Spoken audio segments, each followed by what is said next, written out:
Welcome everyone. We are here with the third point, non-farm activities in Palampur. Palampur में गैर कृषि क्रियाएं. The one of our topic of the story of village Palampur. Non-farm activities in Palampur. Palampur में गैर कृषि क्रियाएं. तो पहला जो point है that is dairy. This is a one of a non-farm activity in village Palampur. People feed their buffaloes on various kinds of grass, jowar and bajra that grows during rainy season. The villagers they sell their milk in the nearby market. और उसमें दो trader भी है. Shahpur town have set up a collection cum chilling centre at Raiganj, और वहाँ से फिर जो मिल्क है that is transported to other parts of the town. The next point of this topic is an example of small scale manufacturing in Palampur. कि पालमपुर में लघु स्तरीय विनिर्माण ये कौन कौन से और प्रोडक्शन करते हैं. तो ये जो प्रोडक्शन है ये कोई ऐसी नहीं जैसे बड़ी बड़ी फैक्ट्रीज में इंडस्ट्रीज़ में जो शहरों में होती है. ये घर पर बहुत छोटे स्तर पर they are producing small products and they are engaging the laborers from the nearby village for that production. वो भी किसी खास अगर ज़्यादा ही प्रोडक्शन थोड़ी उनको बढ़ानी है तो that time they hire the laborers, otherwise they are doing by themselves. And the third topic is shopkeepers of Palampur. And in village there are many of the people they are working as a shopkeepers. तो ये भी एक उनकी गैर कृषि क्रिया है.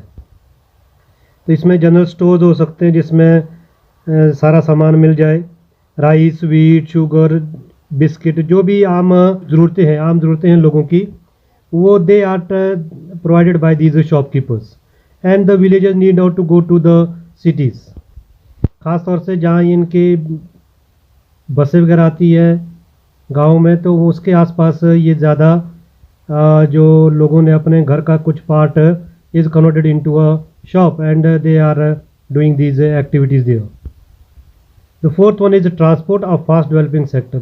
ये बहुत तेज़ी से बढ़ रहा है परिवहन. इसमें लोग फैसिलिटीज़ प्रोवाइड करने के लिए अपने जो है ट्रांसपोर्ट के मीडियम रखे हुए हैं. And they are earning a lot from this.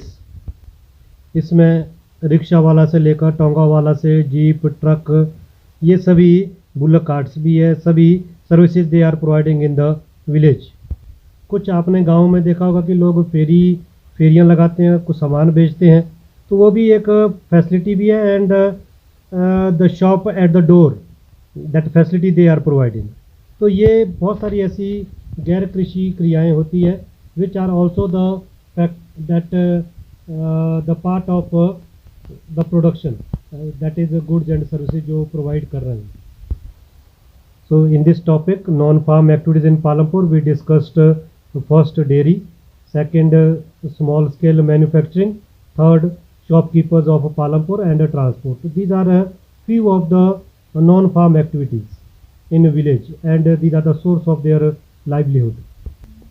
And this is the another economic activity. Summary of the lesson. This chapter story of a village Palampur. So in this we discussed first farming of main activity. कृषि मुख्य व्यवसाय है वहाँ के लोगों का. 75% of people are engaged in Palampur in the farming, whereas throughout India it is 70%. Second is the problem of capital.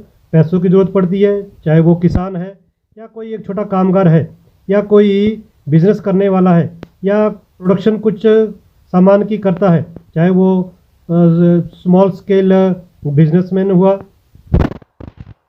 Entrepreneurs हुए, या जो भी लोग हैं जो चाहते हैं कोई भी काम करने के लिए, अगर उनके पास अपना पैसा नहीं है, they want that money, so from where that will come.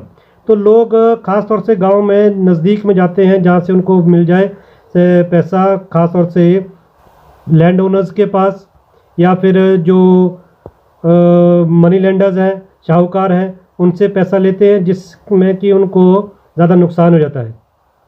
तो कोशिश करनी चाहिए कि हम सरकार के जो बैंक है या जो सरकारी जो इंस्टीट्यूट है, from there we should take the money for our own use purpose के लिए हम लोन ले सकते हैं।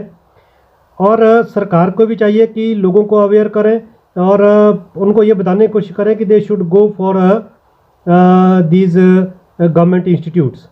ये जो फैसिलिटीज़ है इसको थोड़ा और लोगों तक पहुंचाने की कोशिश करनी चाहिए, इजी कर ले कि लोग डरे नहीं कि लोन लेने से पता नहीं क्या हो जाएगा। तो अगर ये थोड़ा सा सुगम बना दिया जाएगा तो लोग definitely they will try to take the loan from the banks. And another one is seasonal employment, मौसमी रोजगार है या बेरोजगारी भी कह सकते हैं इसको, कि मौसम के आधार पर जब when there are the some of the work in the during the harvesting और the sowing of the crops and कुछ समय में ही मौसम के आधार पर ही जब फसलों को ज़रूरत होती है आदमी की, तो तब तो एम्प्लॉयमेंट है, लेकिन उसके बाद वो कहाँ का क्या करेंगे। तो ये भी एक बहुत बड़ी चिंता का विषय है। So government have to provide the employment to those during that time also, so that throughout year they can get the work. तो जनरेट एम्प्लॉयमेंट रोजगार के अवसर प्रदान करने पड़ेंगे, जिससे कि देश का भी और लोगों का भी विकास हो सके, डेवलपमेंट हो जाएगी। And another one is increase non farm activities and non farm activities को those people those do not have the land. तो अगर हम नॉन फार्म एक्टिविटीज़ को बढ़ावा देंगे और सरकार जो है इन जो लोग का काम करना चाहते हैं कोई भी उत्पादन की गैर कृषि उत्पादन क्रियाएं पर अगर they want to shift, so government should give some loan so that and the incentives कि वो अपनी प्रोडक्शन बड़े आसानी से कर सकें। Next is that nearby इसमें मार्केट्स, बाज़ार, मंडियाँ, ये फैसिलिटीज़ ज़्यादा बढ़ानी पड़ेगी सो दैट farmers can easily sell the products in that nearby markets और मंडियों में वो उसको सामान को बेच सके। Thank you.